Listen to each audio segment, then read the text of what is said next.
Hi, and welcome to IDG. IDG is Informal Discussion Group, which is a carry forward from college, which is St. Stephen's College, of course. And in this pandemic time, the IDG has moved on to the digital platform. And over the last few months, it's become a place to have and listen to meaningful conversations. So today, I have somebody, but before that, let me just tell you a little something. So, some days ago, I got a forward from WhatsApp and it showed the hierarchy of humor. So at the bottom was, of course, dumb jokes and puns, and somewhere in the middle was irony. But right at the top was self deprecation. And if you go by that hierarchy, our guest today is all right at the top. Because in my conversations with him, he has run himself down so much that I don't think he realizes that the more he runs down, the higher he goes up on that hierarchy of the humor pyramid. So I am looking forward to having this conversation with Soumya Mukherjee. Now, he was the former CEO of, he is the former CEO of United India, and he's the author of The Hilarious Nightmare of Growing Up. But he wanted me to introduce him as a gentleman of leisure. So, welcome, gentleman of leisure, and looking forward to having a conversation with you, Soumya. So, we shall get right into the conversation. So you've told me, Soumya, that you were average, below average in everything you did, right? Yeah. But then you did go to college, you did get into D school, and then you did become the CEO of a large. No. I'll just correction there. I used to act like the CEO. I wasn't. Okay, you used to act like the CEO. But then my question is that did you manage to fool everyone in your life journey? No. See, first one correction. I said gentleman at leisure because gentleman of leisure means something quite different. Okay. I mean, Gentlemen at leisure. Great. in fact, it's what the brokers today are. Yeah. As Deepak will confirm, brokers are in Hindi, whatever they're called. That is what gentlemen of leisure are. Okay, Which so is a different way of describing all of us, the government of insurance or sales guys like us. But I call myself a gentleman at leisure because I'm doing absolutely nothing. Okay. It started like this when Shonu was asking me, like that guys from the Bombay, some of the guys said that I should be a speaker here. He said, what have you done or what did you do? So I was thinking and I said, look, I do absolutely nothing right now. And I don't think I have actually done anything, as many of you know. That So I said, okay, call it the art of doing absolutely nothing or as little as you possibly can. So that's been my this life story throughout, without self-depreciating. As you were saying, in school I was a good boy. Like the in any bonks you will understand. There's a term in Bangla called lalu chelli. The good guy goes to school, studious, and others like reading books and stuff like that. So I got decent marks. I was at home, nicely controlled.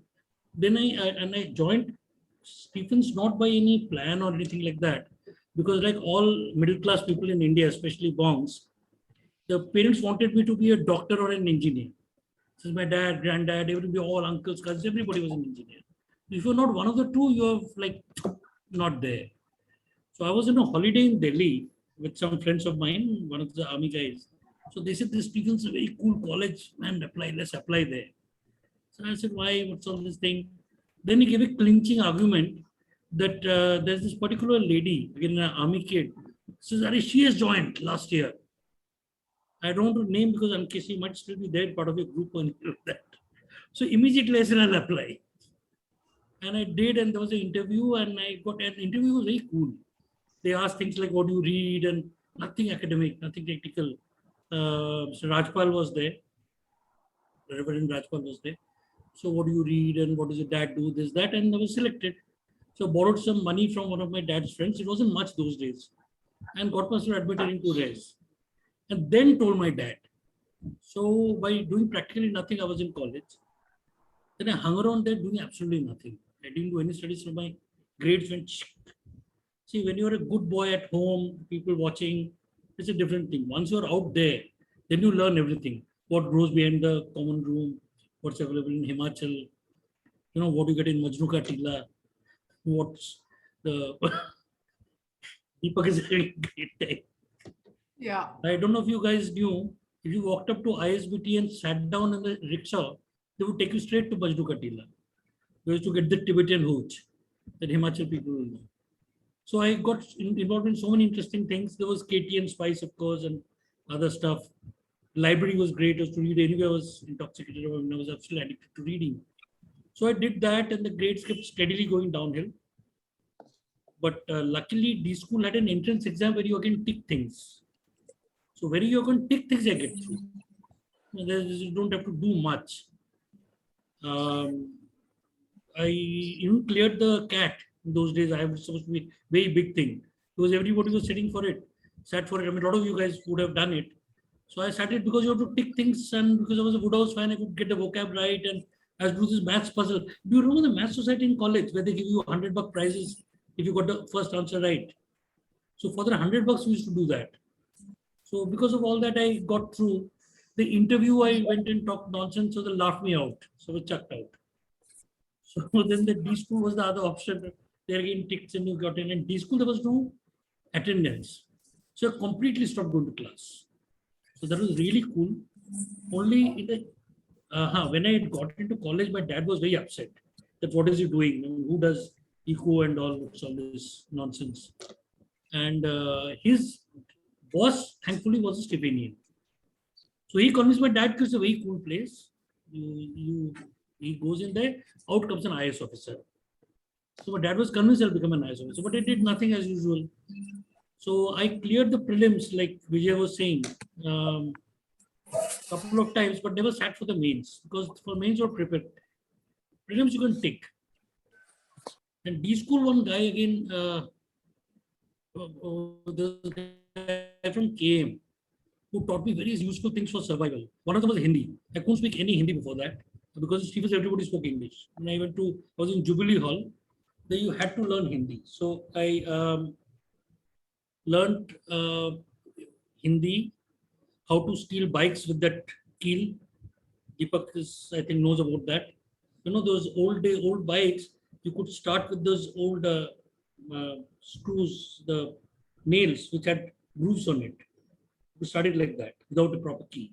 So such useful tips in life that guy taught me. And sorry to ask, but have they helped you in life thereafter? Hindi, yes, of course. No. I'm sorry without Hindi.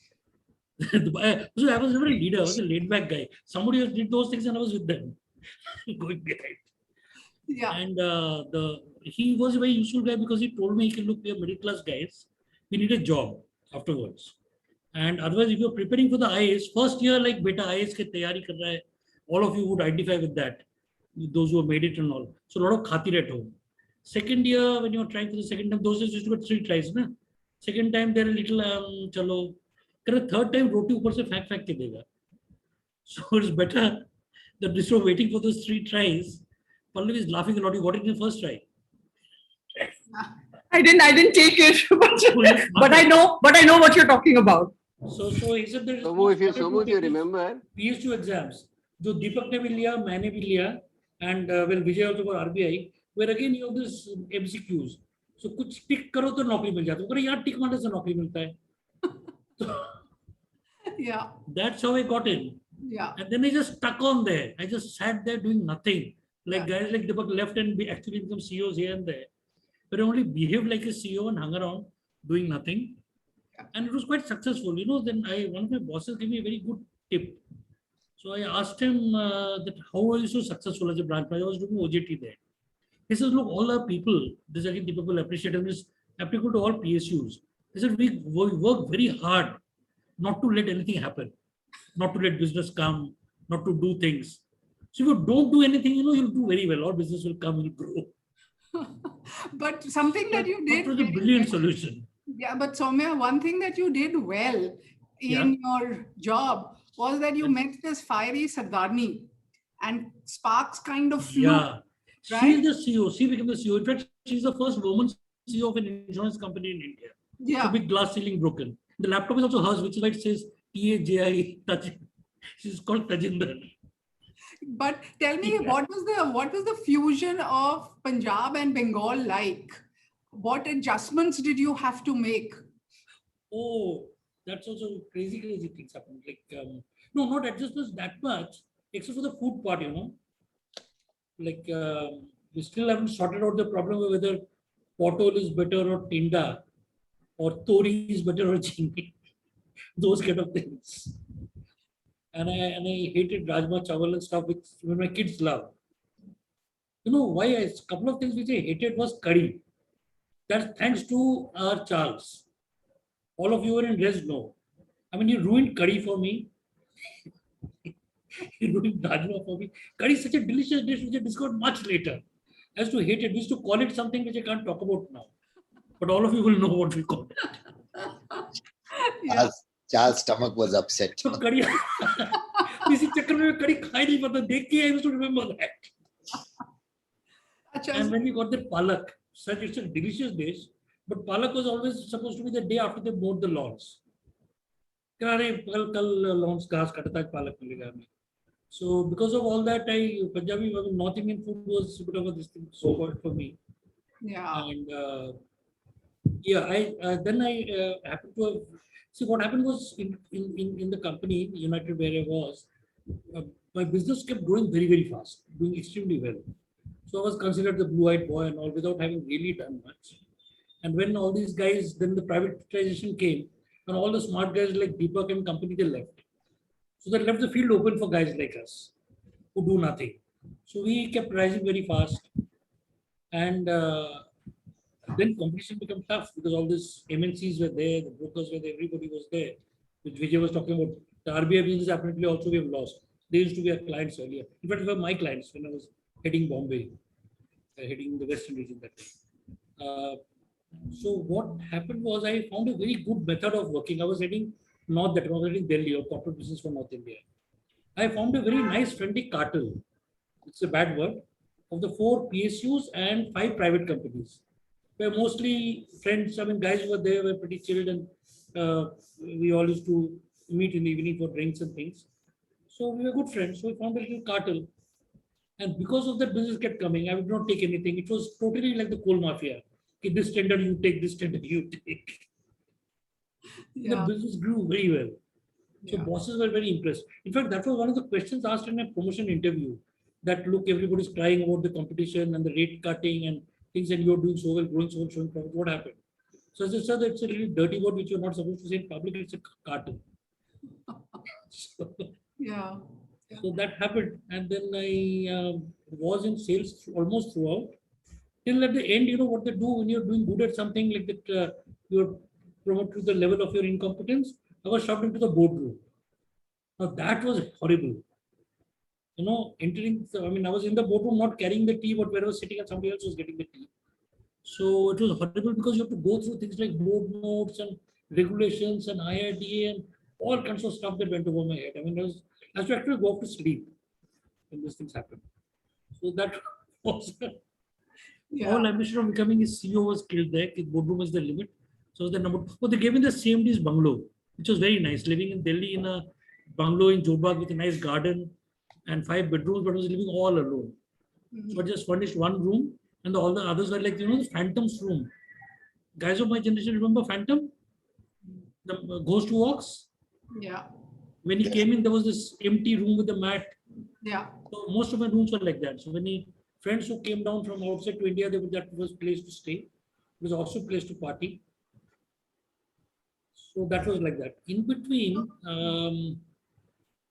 once when I was a little, some office thing, I was a bit upset about something, particularly in Bombay. I had a lot of runs in with the Shiv Sena. So I was getting a little upset. Then my wife had suggested that why don't you start writing. So it happened earlier also. Sometimes when I was not thinking, so do you enjoy that? So I just written a story and sent off to. I got my steno to type it. I sent it off to Times of India. That was the first time. And I got a lovely reply from Jag Suraiya.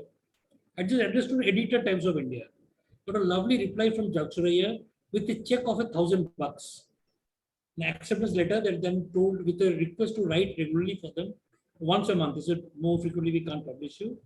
So that was such a thrill. And Times of India people read all over. And somebody reading somewhere I read you on the flight, I said you hear people started calling. And that was very good. And those days, even as a branch manager, Deepak, you'll remember, the salary used to be 4,000 bucks. And this story gets me 1,000 bucks. So I thought, okay, look, this is the life. And my wife at that time very bravely said, okay, you want to quit and write full time, do that, I'll support you. Thankfully, I didn't do that. The Indian situation, wife working, house husband, doesn't work. So I hung around and things worked out. Again in Bombay, I started this blog. And somebody there's a professor from Dubai who said he likes my writing a lot and I should take part in something called NaNoWriMo. This is the National Novel Writing Month, a competition held every November. So I did participate, but I had by then my job was also a little, despite doing anything, I mean, I was at a fairly place where I had to travel a lot. So I wrote it practically on flights. And in the, waiting for the flight is delayed. So quickly getting something into the laptop. So I couldn't do it in the 1 month. They were 1 month time. So I was not an official competitor. It took around 2 months, but it was quite popular. Then guys started telling me, why don't you publish it? And there was a Pakistani writer who says that I think you're the best writer. Growing up in Calcutta, growing up in Karachi are not so different. And I felt like, look, if I can get through to somebody there, why don't we try it? And then again, I didn't do much. Some guys came and told me we like your stuff so much. We have got a publisher from some shady publisher called Notion Press, and we'll get it done over there. We'll send guarantee for you and we'll get it out there. So the book came out. I didn't do any marketing, but it's still selling about 4-5 years later, and very little. I think just over 1,000 copies are sold so far. So some were sold by the other civilians. Soumya, why did you name your book the? No, that was a working title. That was a mistake. Okay. I was so lazy that the working title remained on the main thing. It was meant to be called The Hilarious Nightmare of Growing Up, because it talks about all that, Yeah. So I why a hilarious nightmare? I mean. Okay, I'll tell you why. Yeah. Let's come to that. See. Yeah. So because paradox is also right up there with self-deprecation. Yes, I'll tell you why. Because why it's a nightmare, it's always nightmare when you're living through it, and funny in retrospect. See, except for people like Vijay, whom Sonu said was Angrez right from the beginning, most of us spoke vernacular at home. And when you go to school, everybody's talking in English. You go to these fancy English schools and teachers talk in English, and you're supposed to not talk in your mother tongue in school. And you can make out what the hell is happening. So that's crazy at that time. But later on, it's very funny because we figured out, what I imagined things would be. For example, the word like together. I said, together sounds like South Indian. It's not an English word. And since the teachers were mostly Kerala Christians, it usually happens. So it sounded like something when they said together, it sounded like something they're talking in the mother tongue. So stuff like that. Then as you grow up, like I was in a boys' school, right? And shy around girls. And your hormones are raging. So you want to. And when a sister school came to our auditorium, we were actually locked up in the rooms, in the classrooms. So we were not to come out and, like wild animals. So people would just lean out of the window and howl. And if any of you studied in Calcutta, maybe you have been howled at by me at some point of time. So things like that. And then you we get to college, then you suddenly have girls and you know how to talk. The Stephen's famous social, where image girls come. So how do you ask a girl for a dance? Dead. So demeanor guys like maybe Vijay and Deepak could go and do that. But I couldn't. So some of us small town guys will calculate a small town then. So we decided to daru sharu pite fir himmat aayega. So by the time we got the daru and all, the image girls used to go at 8, you remember? 8 o'clock was curfew for image in those days. So image girls go only PG women, they're like aunties at that time. We were 17-year-olds just out of school. So that was all. At that time, it was a nightmare, but later on, when you retrospect, it was very funny. Yeah. First drink, ragging, all that is very funny later. But at that time, it was bloody scary. as guys in res would know. Yeah. The So, you know, whole your book, you said, is about the protagonist's struggle. Protagonist, you very nicely called the boy. Yeah. You know, it's his struggle with a conventional education system, you know, the drawback of a lanky frame, and complete disinterest in everything considered sophisticated, right? So tell us more about, you know, what are the things that were considered sophisticated and why the Um, complete disinterest in those. I'll tell you what, it's a bit of a, um, see, in college, when we had this, the dining hall where you had cutlery and you were supposed to behave in a particular way, in a very genteel kind of thing. And it might be fine, but at that age, when you want to rebel against any rules, right? That's what the kids today do. I mean, that's what all the torn jeans and the low slung or whatever colored hair, tattoos, piercings are all about. Those days we didn't have all that. So things that we nahi karenge, ye, aise nahi, we will not use that. Even how we walk the language, like pass the chapatis or zap the chaps. Remember that? Then kinags Zap the and tap. Hmm. uh, Kamla Nagar, good old Desi Kamla Nagar became kinags. And there were so many things like that. So you learn this whole new language, and something Yeah. we refused to. We started dressing very badly. That was a sort of, you do something to protest. Grow your hair long, be unkempt. It's a terrible thing. I mean, you feel embarrassed about that those days now. Yeah. But it's a So sort of thing you do. there's another thing that I read that you were embarrassed about. So I believe that when you were a kid, you used to be hauled up in front of guests and asked to recite various Oh yeah, adhyayas yeah. of सारे बच्चे को कराती है. Mahabharata. I hope you don't do it with your kids. And aunty को also, गाना सुनाओ, aunty को कविता पढ़ सुनाओ. but then How why? many of you have gone through that? Come on, raise your hands.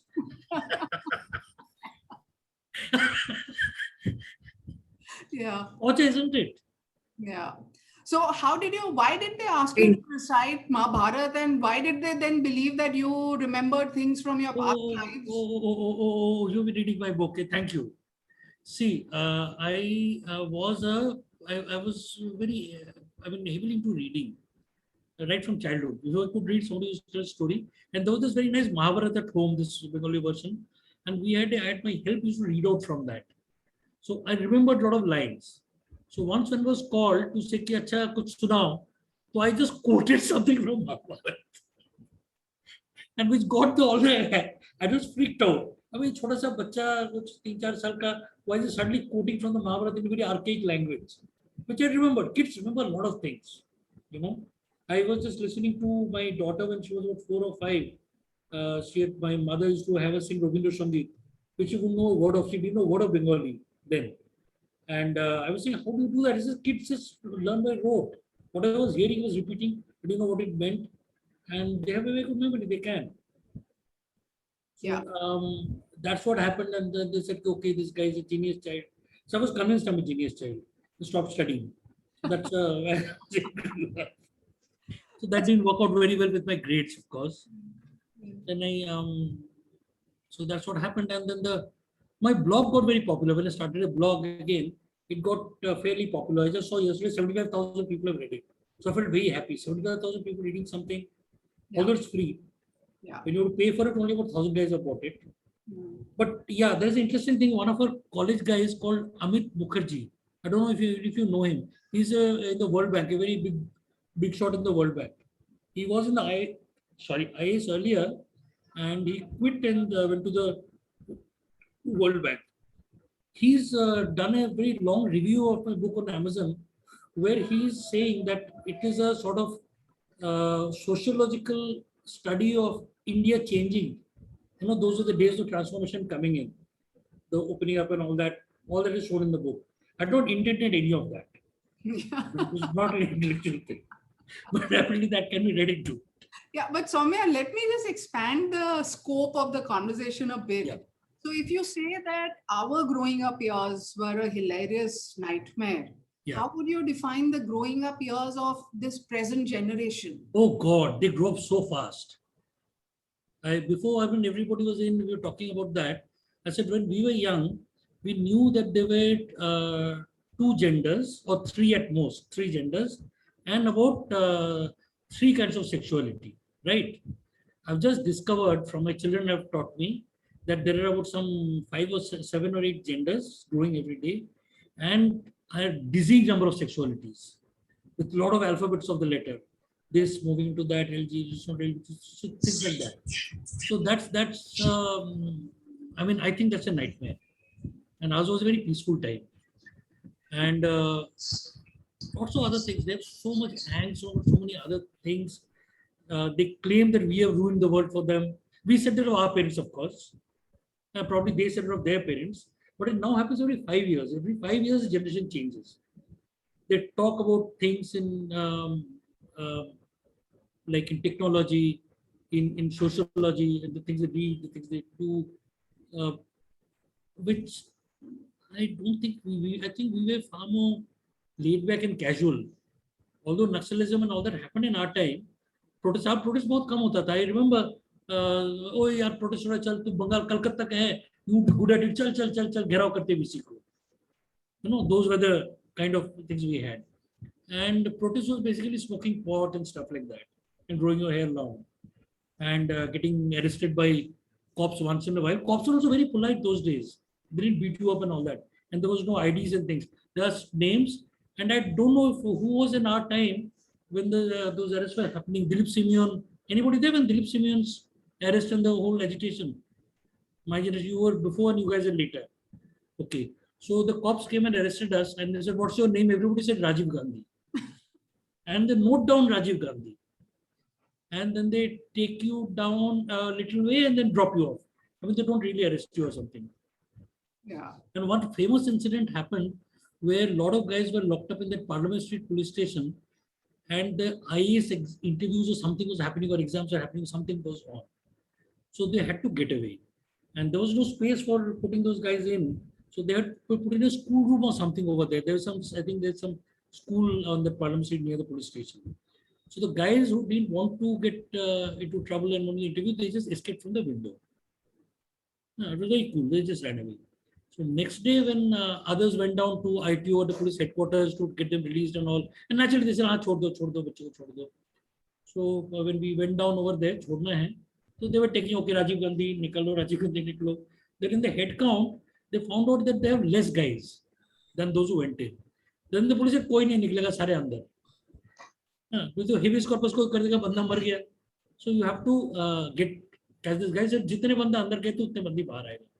So the leaders they sat around, discussed. Then they decided कि don't break out of jail, we'll break into jail. जैसे कितने shot पड़ रहा है, फिर ऐसा चलो 12 बंदे शॉट पड़ेगा. So जा रहे तू आजा. So you have to enter through the window and leave through the gate. So my experience in jail was not breaking out but breaking in, and then we released illegally. As another whatever the thing was. Yeah. So these kind of things was part of our growing up, but now things are so serious. Now you're in jail, now you're anti-national, now your life is ruined. Yeah. And you don't get bail out. So we had, I think, a much cooler time. We were, there were not too many job options.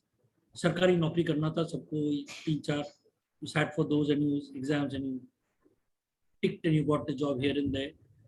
Now they've got so many options and so many things to do. It's much more interesting, of course, for them now.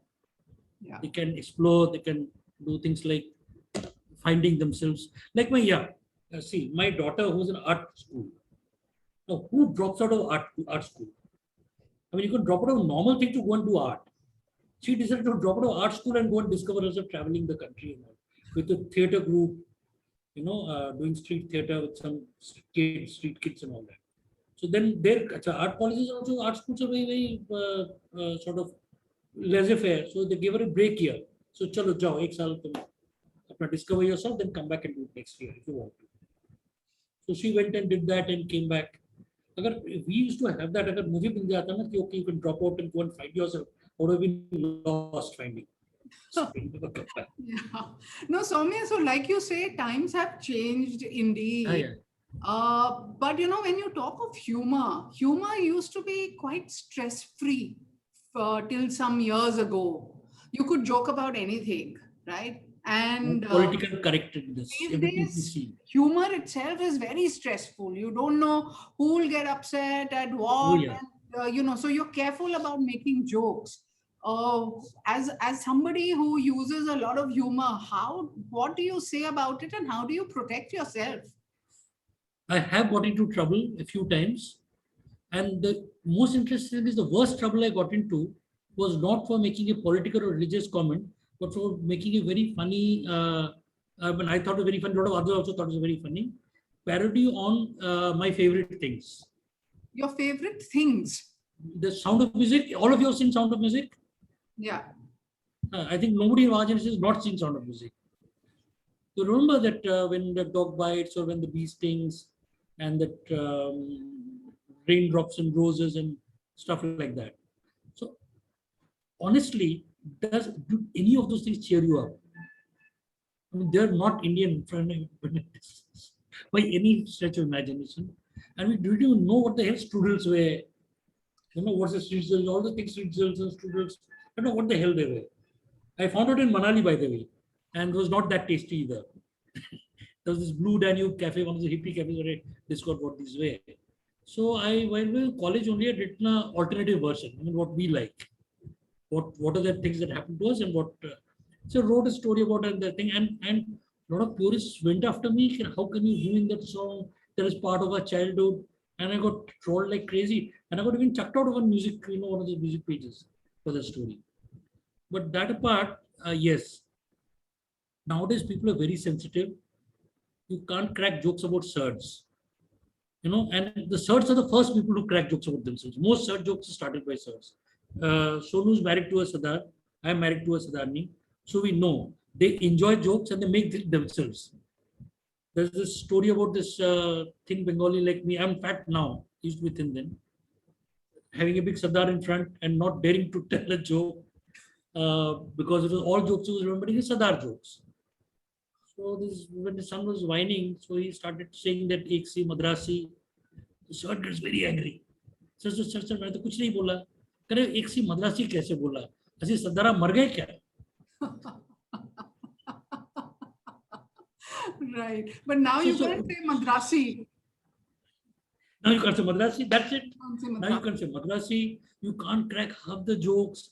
You can't see the kind of jokes we could crack about, Jesus and the Last Supper and the wine. You know, the whole thing about when St. Thomas came to India and he went to Kerala and said, Be careful, Soumya.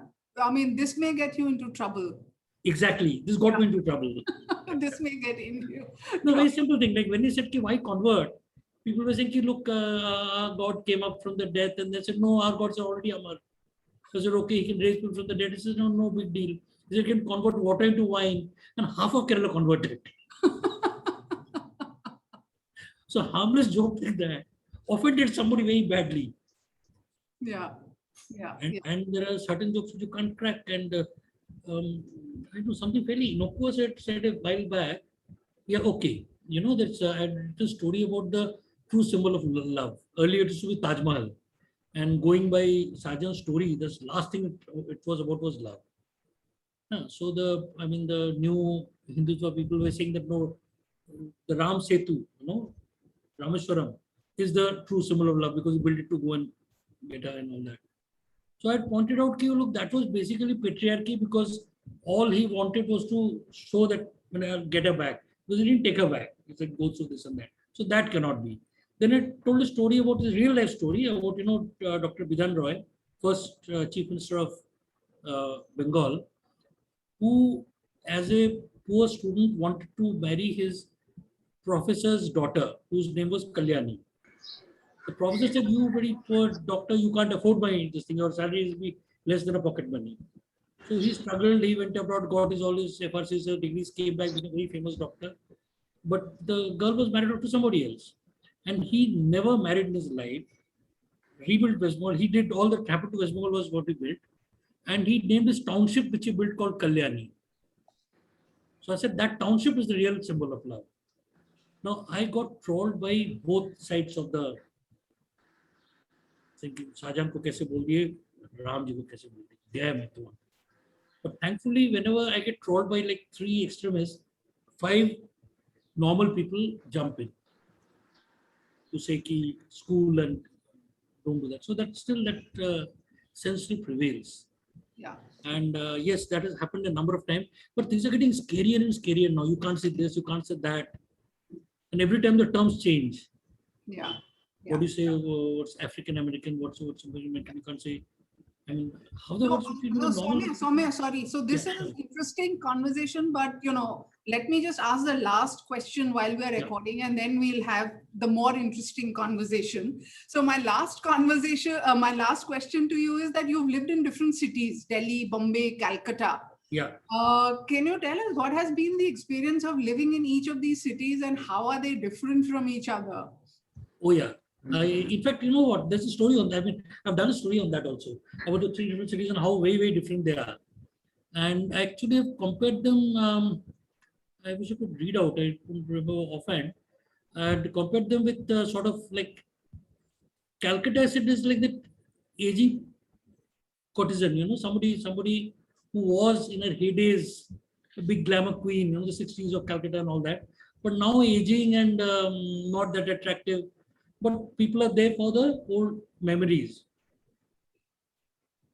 Bombay was that very, very brazen, very today kind of. I mean, I described also with women. All guys are obsessed with, so that's how it came Yeah. out. Yeah. And like that. And Bombay is not one city. Actually, there's a number of cities. There is the town, and then there's the burbs. The townies are different breed altogether, and that was quite interesting. Bombay, that was the layers. And since we managed to, Bombay was very lucky for us, as like with where Vijayawada stayed, we were living right on top of Malabar Hills. Office was Churchgate, so that's the best you can see of Bombay. See on 3 sides, this and that. But the rest of Bombay is not that cool, the local trains and all. But my daughter loved it. It was a very, very vibrant place. It's probably the safest place for women. And Delhi, because of college, because I grew up there, I got a lot of attachment to. But it's basically a Jat city. With my apologies to all the gentlemen from Haryana out there, it's a very, very rough, crude, aggressive city. I love it because I spent so many years there. I spent about 25 odd years there. But it teaches you survival also. You're always there out with to defend yourself and things like that. And then you come back to Calcutta, which is a very genteel city. It's the best city. Calcutta is the best city to probably retire in, and but not to work in. It's hell to work in. So Yeah. working, never come to work to Calcutta. Yeah. But Delhi is the Bombay was probably the most professional, best place for women definitely. But दिल तो मेरे दिल्ली में था. Because Delhi, I learned everything. Na? When you come, that's the age when you come out of school, like a innocent little guy, and then you come to college and you see the world around you. You see so many things and learn so many things. College is lovely, absolutely. The kind of freedom suddenly you have, you meet all these people. You learn nothing in the classrooms. And Stephen said I had to keep the attendance, so I managed. B school has stopped attending altogether. It's classes where except very few, where there's Kaushik Basu with a coffee in one hand, a cigarette in the other. That's another big change from that day, those days to today. Those days people smoke all the time, including classrooms. It was cool to smoke inside classrooms in B school. Still is not that much, but in the lawns, yes. And now in the entire area, there's not a single cigarette shop. So that's one big change that has happened. Yeah. And Majnu Ka Tila, if you have been there, if you go to Delhi, you must go to Majnu Ka Tila. It has become Thamel now. It's no longer the slum. When my daughter said we go to Majnu Ka Tila, I was shocked and what's she up to. So when I went there, it was like totally gentrified. It's a hip place, international cafes and all that. Paharganj used to be one of the worst of. Prashant is there. Paharganj was the place where what they showed in Dave D. Now Paharganj is a cool place with cafes and also I was wondering what happened to all these criminals and that particular element. So they have apparently moved beyond the Yamuna. And it always happens as the city gets gentrified, the underbelly gets shifted further and further away to the suburbs. So that's one change that has happened in Delhi that I've seen. And so that's 3 cities. I also lived in Chennai for 6 months. Horrible. That's the only city I don't want to work in. With my apologies to anybody who's in Chennai. I found it terrible. Nobody was willing to talk in any language other than their own. And that's about it. Yeah. And for the last year, since I retired, I've actually reached my ambition. I do nothing and I get paid for it. Long live something that institution called pension. Good. Hi, may I add something? Hi, Prasanta here. Hello, can you hear me? Vijay, can't hear you. Tell me. Can you hear me? Prashant, just 1 minute, just 1 minute. So, talking of pensions is a good place to end this conversation. So, thank you, Soumya, for your time. We learned a lot about how not to do anything or as little as possible, and look forward to continue to do, more of nothing. So, thank you.